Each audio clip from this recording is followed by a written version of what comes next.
கர்த்தருக்கு ஸ்தோத்திரம். ஏப்ரல் 9. கிறிஸ்துவுக்குள் பிரியமானவர்களே, அனுதினமும் தேவனோடு.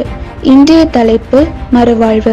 நீர் சர்வ வல்லவர் இடத்தில் மனம் திரும்பினால் திரும்ப கட்டப்படுவீர். யோபு 22 அதிகாரம் 23 கிறிஸ்தவ வாழ்வின் அஸ்திபாரம். மனம் திரும்புதல் என்பது கிறிஸ்தவ வாழ்க்கையில் எல்லாவற்றிற்கும் அஸ்திபாரமானது. மனுஷனாய் பிறந்த ஒவ்வொருவரும் கிறிஸ்துவிடமாய் மனம் திரும்பியே ஆக வேண்டும். பாவத்திலிருந்தும் பொல்லாத வழிகளிலிருந்தும் கிறிஸ்து சென்ற பாதையை பின் செல்ல மனதை பக்குவப்படுத்துவதே மனம் திரும்புதல் ஆகும். விக்கிரகங்களில் இருந்து மனதை திருப்ப வேண்டும்.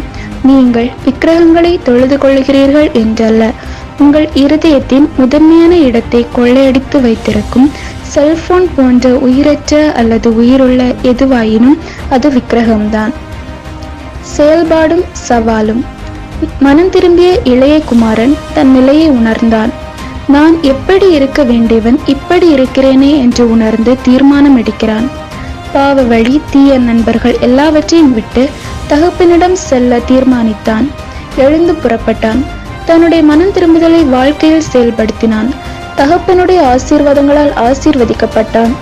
இந்திய டிஜிட்டல் உலகமானது நம்மை மனம் திரும்புதலுக்கு மாறாக வழி நடத்துகிறது. இன்றைய உலகமானது மனிதனை தேவனிடம் திரும்ப விடாமல் தடுத்து நிறுத்துகிறது. தொழில்நுட்பம் என்ற பெயரில் மனிதனுடைய அறிவை திருடி செல்கிறது. மனுஷன் யதார்த்தமான உண்மையை மறந்து மாயையான இந்த உலகத்தை நாடி தேடுகிறவனாகவே இருக்கிறான். மனுஷன் மனம் திரும்புதலுக்குள் இருக்கிறதான அந்த விசேஷமான அனுபவத்தை மறந்து திரிகிறான். எனவே நாம் சத்தியத்தை உணர்ந்து கொண்டு தேவனிடமாய் மனம் திரும்பி கடந்து வருவோம். மகிபனின் ஆசிகளால் மகிழ்ந்திடுவோம். மாசற்ற தேவனின் வார்த்தை அன்றே, மனம் திரும்புங்கள் என்றே, மனம் திரும்பினால் திரும்ப கட்டப்படுவீரே என்றே.